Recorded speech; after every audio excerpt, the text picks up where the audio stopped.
am 6.5 years clean. What I've come to understand in those 6.5 years through recovery, through shadow work, through witchcraft, and through what I can only describe as a complete dismantling and rebuilding of my entire sense of self, is that addiction is almost never really about the drugs. It's about what the drugs are medicating, what it is holding together, what the person underneath it would become if the substances stop doing their job. This is a video about what was underneath my addiction. The drugs were never the deepest problem. The inability to exist as a whole person was. What I eventually came to understand is that identity fragmentation, the survival strategy of becoming different people in different rooms, was the actual architecture of my addiction. The drugs were just the most visible symptom of it. And before you decide that this video is not for you because maybe you're not an addict, stay with me a moment, because what I'm actually going to talk about is something that lives inside almost every person who grew up in a world that rewarded facades over authenticity, that rewards fitting in over being who you are, that rewards being palatable over being the real you. We live in a culture that programs self-abandonment into us from the time we are so very, very small. Adjust yourself. Manage how you are perceived. Be the version of you that this room can hold, can contain.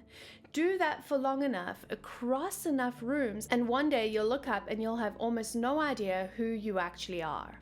That is identity fragmentation.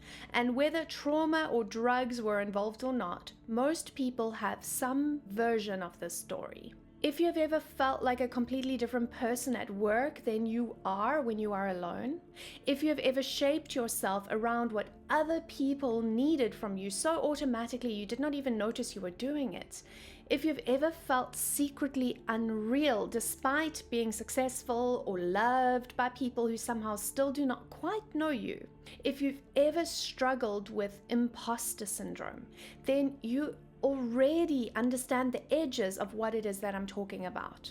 If you're new here, I'm Zila Farako. I have a PhD in medical microbiology. I am a recovering addict, and I am the founder of the Nightshade Sanctum Mystery School, where I teach dark, feminine spirituality, shadow work, and the deep craft.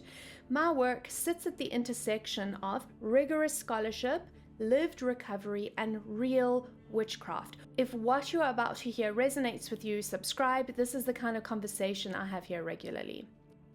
I want to be clear about why I am making this specific video. This is not intended as a trauma dump or some kind of a confession. I'm making it from the position of someone who has done an enormous amount of work to understand my own drug addiction, my own history, and my own healing. I'm not speaking about this as an abstract spirituality. I'm speaking as someone with scientific training who has also lived this from the inside and who found that neither science nor spirituality alone was sufficient. It honestly took both. The intersection of psychology, recovery, and witchcraft has given me insights into what was happening in my life that I do not think would have reached through any single one of those frameworks alone. And I'm sharing it here because I genuinely believe it might help someone else find the language for their own experience. What I want to talk about specifically is identity fragmentation. What it actually is, where it comes from, what it cost me, and what it has taken to build a coherent self on the other side of it. I am going to talk about drug addiction. I'm going to talk about self-harm, about growing up in circumstances that some people, most people, cannot even imagine. And I'm also going to talk about a specific person who, without knowing it, became the load-bearing wall of a self that I had never properly built. I will never share identifying information about him, but I am going to tell you what role he played in my healing and in my destruction as well, because I think it might be the most honest thing I have ever said on this channel. What is identity fragmentation actually? Identity fragmentation is not just some woo-woo metaphorical or spiritual concept. It is actually a neurobiological and psychological survival response to early trauma. When you grow up in an environment where being fully known is dangerous, as in it genuinely compromises your survival. Your nervous system learns to solve that problem architecturally. You do not become a single coherent self that then navigates different contexts. You become a collection of selves, each built for a specific container, each carrying only the pieces that are safe to show within that container. To some extent, this is normal. Your sports friends know the sporty you. Your workplace knows the professional you, and so forth.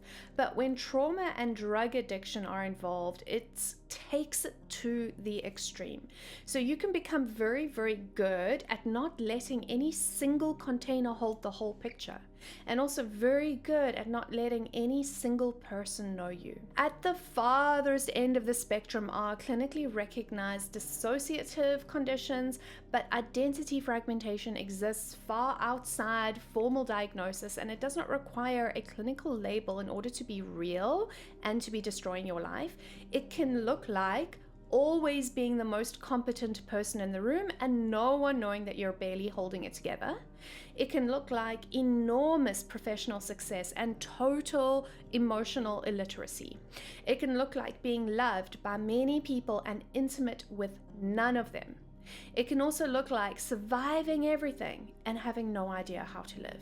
And it creates a wound that does not get talked about enough, which is the wound of not belonging, of feeling in every room that you walk into that no one truly knows you, that you are fundamentally unknowable, that even the people who love you are loving only a version of you, a fragment of a curated slice of a whole that they will never see. You can be surrounded by people who care deeply about you and still experience a loneliness that goes all the way to the bone, because the part of you that needs to be known is exactly the part that you've trained yourself to never show. That was me, the origin. I grew up inside an abusive fascist cult in South Africa. And I say that plainly not for shock value. It really is simply the foundation of everything that came after in my life. And you cannot understand what I built on top of it without knowing what was underneath. When you are raised inside a closed system that tells you that the world outside is contaminated, that love is conditional, and punishment is God's language, that to deviate from the group means complete and utter annihilation, your nervous system learns something before you're even aware of it. Never let anyone see or know you fully. It will destroy you. You learn that wholeness is a liability. Your very survival requires you to maintain masks and facades, become a chameleon. And that constant performance requires fracture of self. This story is complex, but the simple version is that when I was 12 years old, I left. I moved out. I was homeless for much of my teens. And when I did have a roof over my head, it came at great cost. Drifting for me was simply better. And this is the part that I think it is so important to say. I was simultaneously the most socially capable person in almost every room that I walked into. I could read a room, adapt, and become exactly what was needed, build rapport with strangers in minutes. I wasn't visibly struggling necessarily. I was brilliant, in fact, at not visibly struggling, because the fragmentation that made me impossible to know was also the exact survival technology that kept me functional. I was a collection of very convincing characters, each of them a real part of myself, but also incomplete. Each of these masks appearing fully coherent in a specific container. And I made sure deliberately that not a single person ever held the full picture. Now think about that for a moment. If you knew me intimately, profoundly, deeply, you also had no idea what was going on in my life. You didn't know where I had been sleeping, who I was with. Even when I shared the seemingly shocking or intimate parts of my story, it barely scratched the surface. You had no idea who I really was. And I have to be honest about this, because some of the reason why this happened was also because when I did speak up about what was going on at home, when I spoke up about the abuse, I was failed every step of the way. I was failed by child protective services, by policemen, by teachers, by psychiatrists, by family, friends, and so forth. And the constant gaslighting meant that eventually I just gave up. and I just started the performance. I started just that fracture of self. It was far simpler to just be a chameleon and perform that notion of wholeness and of cohesiveness, of not visibly struggling, than it was to speak up about the abuse, about what was going on at home, and have my heart broken all over again because no one ever listened. So let's talk about the drug use. The drugs started as what drugs always start as for people like me: regulation. When you have a fragmented identity and absolutely no internal sense of cohesion, your nervous system is constantly oscillating between overwhelm and numbness. And drugs offered a third option, a temporary state that is neither. The using itself was never really about pleasure or getting high. It wasn't about recreation, not really. It was about finding a floor. A moment where the facades could just dissolve, that performance could stop, and something underneath could just breathe. Self-harm functioned the same way for me. This is something people without that history often do not understand. It had nothing to do with shock value or attention seeking. In fact, no one knew about the self-harm for years and years and years. And those who eventually did know never knew the full extent of it. For me, self-harm was definitely laden in self-loathing, but it was also a desperate attempt to locate myself. When you are so dissociated from your body that you cannot feel where you end and where the world begins, pain tells you where. It tells you here. You are here. This is the boundary of you. And it is an absolutely grotesque form of grounding, but it was also one of the most real relationships that I had with my own body for a very, very long time. And I want to be clear as well about the extent of what I'm talking about, because minimizing it would be dishonest. That drug use was not recreational for me, and the self-harm was not occasional. I was trying to survive a level of trauma and psychological disintegration that I did not have language for, and these were literally the only tools that I had. What I didn't understand at the time, especially later on in life, where I became a high achiever at university and beyond, is also that striving for education, for career progression, for success was actually exactly the same impulse as the drug use. The scholarships and the awards and all of the degrees and the crossing of continents and the building of new identities from scratch every single time I moved, the relentless pace of achievement, and the drugs and the cutting.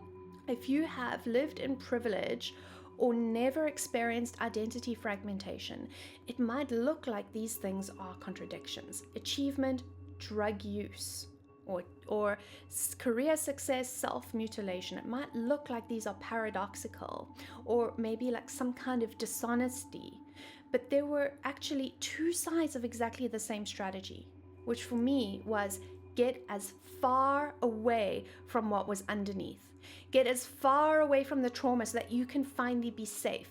Get far enough away from the cesspit from which I came so that I never have to feel anything. Because to feel it, for me, would mean death.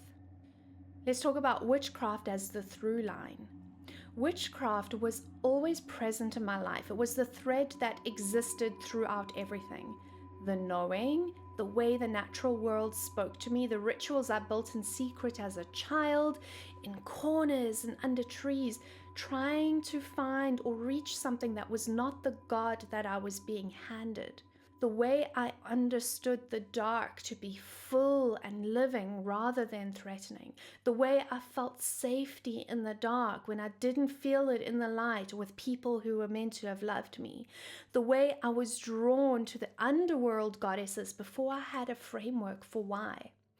It matters because witchcraft was always running continuously through every version of my life. And what changed was the fragmentation that had kept it in its own little sealed container, known only to some people in my life and completely invisible to others. That is exactly how identity fragmentation works. Not one person has the whole picture. So when my visibility started to grow and I began to go viral on social media for my witchcraft, there were people who had known me for years and years who were genuinely shocked. People who thought they knew me well. And that surprise That gap between what they knew and what was always true, that was the fracture that I lived inside. About a decade ago, I did not know how to use my craft to fully stabilize my life yet. And I did not know that the goddesses who were calling me were specifically the ones who could do what needed to be done with a soul as fractured as mine. Which leads me now to Rowan. There was someone who had known me for a long time, longer than almost anyone. Someone who was present before I changed my name, before I crossed continents. Whew, I can talk about this, I can do this. Someone who was present before I changed my name, before I crossed continents, before I rebuilt myself from scratch the first time and the second time and the third. He held, by default, more of the actual continuous thread of who I was than anyone else in my life. He found me when I was 17 and he rescued me from my circumstances. He put a roof over my head, and he did not know that I had been a junkie or that I had been homeless outside of boarding school, because even he did not have a full version of me. So even though he rescued me from the most horrific circumstances, he never had any idea that he had done that. He knew maybe a little bit, but not the full extent. He had my heart, and he had it for a long time. And I want to be careful here to not make this into a love story, because it isn't. It's a story about what I did with that truth. What a person with my particular wound does when they find themselves genuinely seen by someone who matters. And when they find themselves fiercely loving someone, they run. And that also means running away from the person. The fragmented self cannot tolerate being fully known by someone whose knowing actually counts, because that is when the underlying belief activates. Love equals annihilation. I need to explain exactly what I mean by love equals annihilation, because I think this is the mechanism that sits at the root of more destruction than many people understand. I believed that to love someone is to give them power over you. That is what the wound taught me. Love is not a gift. It is a transfer of weapons. It means giving someone access to the parts of you that can actually be harmed. It means that your destruction, when it comes, will arrive through the exact vector of your heart, love. And the people who matter are the people who can hurt you. And the more they matter, the greater the annihilation is when it arrives. And beyond the fear, there was something that shamed me for a long time too. I also experienced love as something degrading, as though loving someone felt like a weakness to me, like submission, like an admission of a need that violated everything that my survival was built on. I don't need anyone was a badge of honor I used to wear. And the result is that love becomes something laden with existential crisis. I'm not just talking about a feeling of uncertainty. I'm talking about something that in your body feels like a full-blown threat. And here is the way identity fragmentation made this even more airtight as a trap. If someone claimed that they loved me, I knew that they could not truly mean it, because they only knew a fragment of me. They only knew one version. They were loving a character. So their love wasn't real, not in a way that counted. That's what I believed.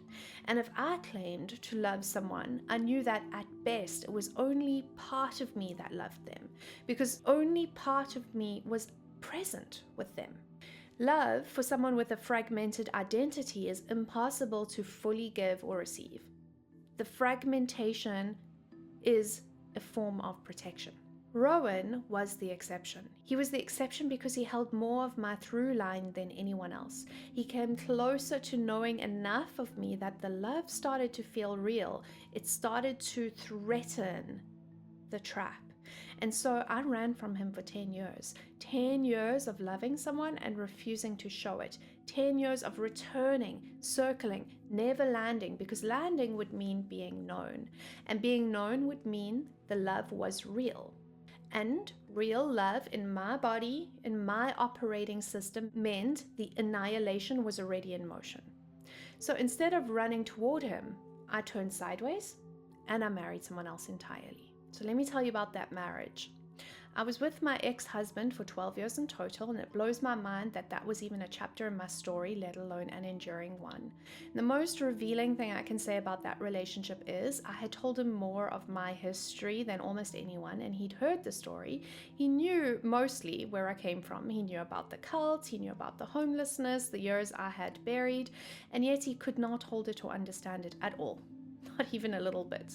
And that's not necessarily that he was simply cruel, although he was also capable of that too, but it was because he came from immense privilege, a world that had never required him to understand a life like mine. And he had his own worldview and his own need to be the central reference point for any reality he inhabited that made the witnessing, the genuine witnessing of another person's interior impossible for him. What I had done was find someone I could continue the fragmentation with. I could play the role of being known, someone who heard my story and therefore the essence of who I am without ever being fully capable of comprehending it or receiving it. In other words, I got to gesture toward openness without ever being in genuine danger of the real thing. What recovery has taught me is that wasn't an accident. My trauma saw him as a safe option precisely because he was completely incapable of knowing me. He was incapable of understanding me and actually, therefore, loving me. Now, his limitations protected me from the terror of what it would mean to actually be loved. Recovery helped me see the truth. That marriage ended, and honestly, thank fuck for that. Back to Rowan. Let me explain what I said earlier, that I had located my identity cohesion in Rowan, because this is the psychological mechanism at the heart of my addiction. When trauma fragments your identity, you have a need for what is called in the clinical literature an external self-object. Something or someone outside of you that performs the function your internal sense of self cannot reliably perform. Continuity. The sense that there is a you that persists outside of time and context, some coherent identity. And so here's what that felt like from the inside. Every time I was with Rowan, something inside me settled. The masks could come off. Not all the way, because my system would not allow that, but further than they came off anywhere else. And there was a particular quality to being around someone who had known you in a different era of your life, who remembered the people you no longer had contact with, who carried the shared history of a place and a time that had shaped everything you were and that nobody else in your current life had any access to. For most of my adult life, I lived inside an imposter syndrome that ran very deep. I'd built myself into an overachieving university student and then a scientist and then a consultant. And from the outside, that looked like a trajectory, right? But from the inside, it had always felt like I was playing these roles, like I was cast as someone more capable and intact than I actually was. But with Rowan, it felt different because he was a witness to where I had come from. He reminded me just by existing that I had come from something almost unsurvivable and had survived it anyway. And he reminded me that the homeless junkie teenager was real, that the girl who had lived through those things and built a life was real. The accomplishments I had been dissociating from became real in his presence because he knew the full distance that I had traveled to reach them. He saw through the imposter syndrome by holding the context that made it irrelevant. That meant that with him, I felt pride instead of shame. And I felt seen inside of a fragmented facade. I felt like someone who had actually done impossible things rather than someone who was just pretending to be the kind of person who does impossible things. And it felt like coming home. It felt like truth. It felt like peace. And a lot of the time it also felt like joy until the last time we connected. At that point, I could no longer deny the love connection there, and it finally activated what I can only describe as the burn this to the ground module in my survival operating system.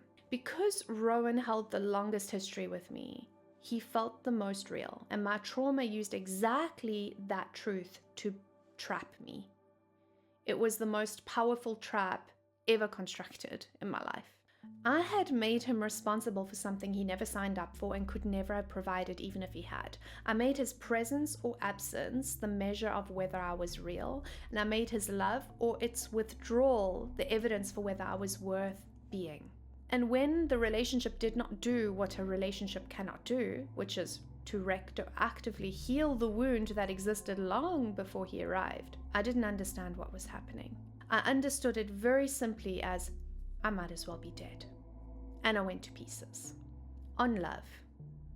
I want to pause here because I think there is something important that needs to be said about the power of love in this story, and it is something I could not have said a few years ago because I was too ashamed of it.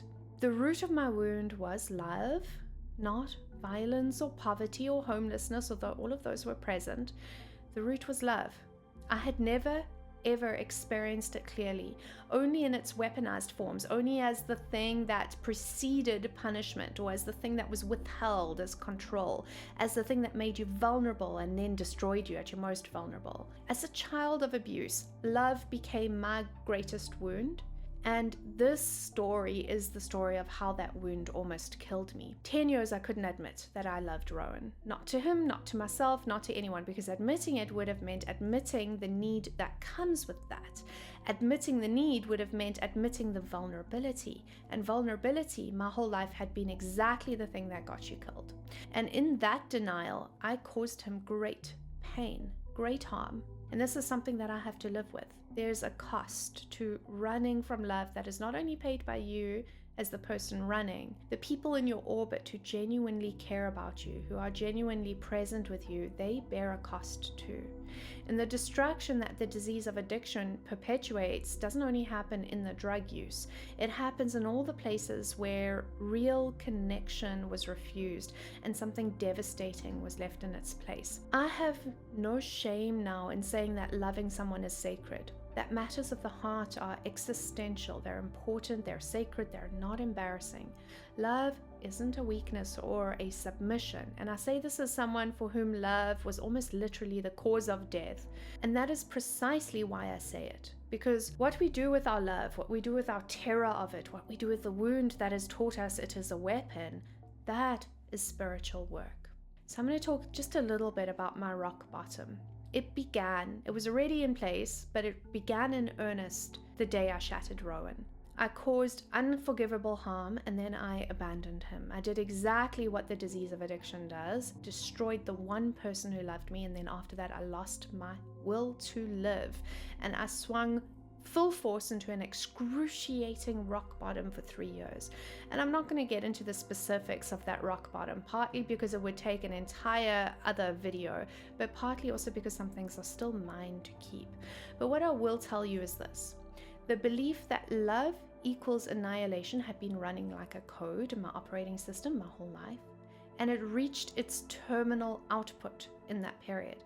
And here's the specific reason identity fragmentation leads to rock bottom, because I want to explain it from my perspective for anyone who recognizes this pattern in themselves. When you have outsourced your identity cohesion to an external self-object, when that person or relationship or structure holds the piece of you that says you are real, you are continuous, you exist, and then that structure collapses, there's nothing there to catch you. And the fragments cannot hold a self without the external architecture that they're built around. You don't just lose a relationship, you lose the floor. You lose the sense of being a someone at all. And I know this sounds abstract and metaphorical, but it's actually a neurobiological and psychological freefall. And it is exactly why the addiction accelerates. Because remember, drug use for me was always about regulation. And now I had found myself needing regulation in the face of the sheer terror of non-existence. My drug use reached new heights and the self-harm returned. And for the first time in my life, I was not able to pretend that I was in any way functional. The persona of competence cracked and the constructed person stopped working. All facades collapsed. End of story. And that shattering, as catastrophic as it was the first genuinely honest, real, and truthful thing that had happened in my life in years, because the constructed person was a lie, a magnificent, exhausting, necessary lie, and that lie had run out of road. I got clean, I got sober, I got into recovery. So let's talk about recovery. I want to be careful here about how I talk about this, because I am talking to an audience that spans a lot of different relationships to spirituality. I don't want to flatten what recovery actually is into something it is not. Recovery, as I have lived it, is not primarily about the substances. They are the symptom or the thing that medicates the problem. So for me, being an addict is a spiritual condition underneath everything. And that spiritual condition, as my program names it, is fear. Self-centered fear. The belief that I am fundamentally unsafe in the world and that I cannot be known and loved simultaneously, that my survival depends on controlling how I am perceived and by whom. The shadow work of my recovery, a searching and fearless moral inventory, was the first time in my life I sat down and traced every wound back to its root with forensic honesty. And what I found underneath everything, underneath the Rowan wound, underneath the drugs, underneath all of it, was the original fracture. The little girl who had known such pain, who had left, who had learned that wholeness was dangerous, who survived by never letting anyone hold all of her, and who believed fully and fundamentally that she is unlovable. Recovery has given me the first accounting of my own self, and that map of self is what has made everything that came after possible. And recovery also gave me something I had never had, a connection to a spirit of my own understanding, absolutely not the punishing God of my childhood, something that is not patriarchal and abusive, something I had built myself from what I actually believe and what I actually encountered in the dark, in the natural world, and in the places where the veil between things is thin. And for me, it took me more deeply, powerfully, and beautifully into witchcraft and into the arms of the dark goddess. And recovery gave me Maurizio, my husband. Not immediately and not without enormous work, but finally the willingness to receive love, which is what recovery has slowly built in me, is what made it possible for me to be in a marriage that is genuinely healthy, and to let someone know me without the facades and all of the constructed characters, but the actual person with the full history. And that, I will tell you plainly, is an extraordinary gift of my life. My marriage is one of the most luminous proofs that recovery is possible. If this is landing for you, drop something in the comments. Whether you recognize the fragmentation or the love wound or the outsourcing or the imposter syndrome, all of it or just a piece of it. I read every comment, and this is a conversation that I want to have with you. And if you have not subscribed yet, now is the time. This channel goes deep, and there is a lot more where this came from. So let's talk now about soul retrieval. What psychology calls identity fragmentation. Many spiritual traditions recognized long before modern clinical language existed. The wound has always been there. The architecture of the shattered self has always needed tending. And witchcraft gave me a symbolic and a ritual framework for the same phenomenon that my psychology training had given me the language for, but no tools to actually heal. The two do not contradict each other. They completed each other. Let me come back now to the spiritual work, because remember, recovery gave me the map and witchcraft gave me the tools to actually traverse the territory of the self and of the psyche. Soul fragmentation and soul retrieval is a concept with roots across many shamanic and indigenous healing traditions worldwide. The core understanding is this: when a person experiences trauma, especially chronic early trauma, pieces of the vital self can become lost, hidden, or frozen in the places and the moments where the original wound occurred. And this is called soul fragmentation. The soul, understood as the animating essence of the person, fractures in order to protect itself. In this way, survival continues, but wholeness is suspended. Witchcraft talks about soul fragments and gives a framework for retrieving those fragments, the process of soul retrieval, that process of calling back these fragments. It is a spiritual language for the psychology of identity fragmentation as a result of trauma. Except witchcraft actually taught me how to do this work rather than just talking about it. Healing in this framework is not primarily about managing symptoms. So it's not about just getting clean and sober or learning how to have healthy relationships or learning self-love or fixing the burnout or whatever else. And also for me, it wasn't about using antidepressants, mood stabilizers, benzos, or whatever the hell else they wanted me to take, which never ever solved any of the underlying problems. It was about finding what was hidden and bringing it home. Soul retrieval. It's about restoring the cohesive sense of self by connecting you with spirit, something internal and enduring rather than external and therefore inconsistent or unstable. For this work, I'm not appropriating a specific indigenous practice. I'm working with my own lineage, traditions that have their own relationship to the retrieval of soul pieces, their own understanding of what happens when trauma shatters the self. And the framework is ancient, and it's also cross-cultural because the mechanism it addresses is ancient and cross-cultural. Trauma is not a modern invention. The soul retrieval work that I did was less a single ceremony and more an ongoing excavation. It is the recovery program that I work continuously. It is the dark goddess work. It is the descents and the ascents of the Inanna Ereshkigal cycle. It is the shadow work and the spell work. It is witchcraft. Let's talk about the dark goddesses that I've encountered.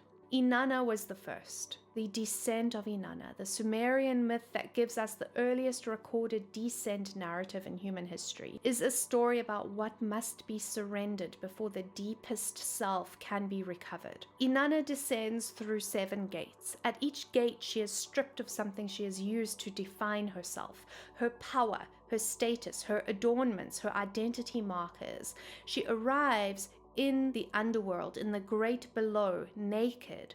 Then she is killed by Ereshkigal and hung on a meat hook for 3 days. I lived that myth. I did not know that was what I was doing at the time, but when I look back at it, at all of the years I have described to you, at the stripping away of every constructed self, the rock bottom and the period of absolute dissolution, I see the structure of the descent so clearly. It is almost architectural and it is mythological, yet I lived it. And what the myth tells us is this isn't actually a disaster. The annihilation that feels like the end is the precondition for the resurrection. Inanna rises, and she rises transformed, and she rises with authority she did not have before she descended. Ereshkigal, the queen of the underworld, the one who kills her, was the goddess that I needed to understand the most, because Ereshkigal is grief made sovereign. She is the part of the self that has been relegated to the underworld, the parts that were too dark, too raw, too unacceptable to bring into the upper world life. She's not a villain. She is the most essential part of the myth. She is the true me. The work with Ereshkigal was the work of befriending what I had buried, the feral child who was completely and utterly alone, the teenager who was shooting up and bleeding alone, the woman who could not let herself be loved. All of them had been in the underworld for a long time. They all needed to be witnessed. Other goddesses reached out their hands to me. Sekhmet came for the rage, because underneath the fear, underneath the fragmentation, underneath all of it, there was an enormous amount of rage, appropriate rage. The rage of a child who was raised inside a system designed to subdue her. The rage of a woman who had maintained the facade of competence through hollow patriarchal, capitalistic, and imperialistic systems, all things that warranted collapse. The rage that 2 decades of relentless striving had been suppressing. Sekhmet asks you to focus your rage into action, to stop running from it, to stop directing it inward and let it become the fire that forges rather than the fire that only destroys.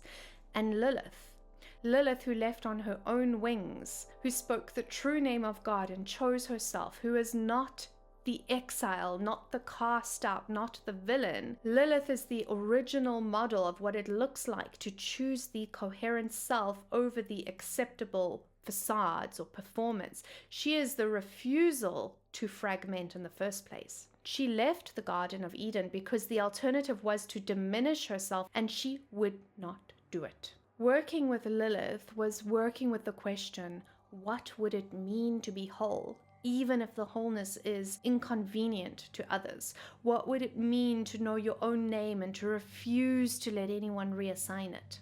Other goddesses came through to me in this work. Medusa, Morgan Le Fay, Baba Yaga, the Morrigan, Hecate, Persephone, Tiamat, Isis, Bastet, Aphrodite, Nyx, Sheila Nagig, and more, each carrying their own mysteries, each arriving with specific wisdom for a specific wound, and each one returning a specific fragment of my soul that had been waiting in the dark for me to come and get it. These goddesses did not give me a self. That's not how it works. No goddess, no person, no relationship can give you a self. What they did was hold the pieces while I learned how to hold them myself. What they did was model in mythic language what it looks like on the other side of the descent. What they did was refuse to let me spiritually bypass the actual work by offering me comforting imagery instead. The dark feminine holds your greatest power. It witnesses, it strips, it demands honesty, and then it hands you back what was always yours. What Rowan actually taught me. I want to come back to Rowan one last time because my full understanding of what his role was took years and years to uncover. He was a mirror that I positioned in front of myself and asked to tell me who I was. And mirrors can't do that. Mirrors can only show you what you bring them. And what I brought to him was the wound. What I received back was the wound, amplified, made legible, which is actually the function that mirrors serve in deep healing work. The relationship showed me in undeniable terms what I had been unable to see about my own architecture. It showed me the outsourcing. It showed me the belief that love equals annihilation, and it showed me the fragmentation. It showed me how much of my sense of self had been located outside of myself and how catastrophically vulnerable that actually made me. And that is not a small gift. Did not feel like a gift when it was happening. But from where I stand now, I can see it clearly. That relationship broke the holding pattern. It cracked the constructed self open in a way that made the real work possible.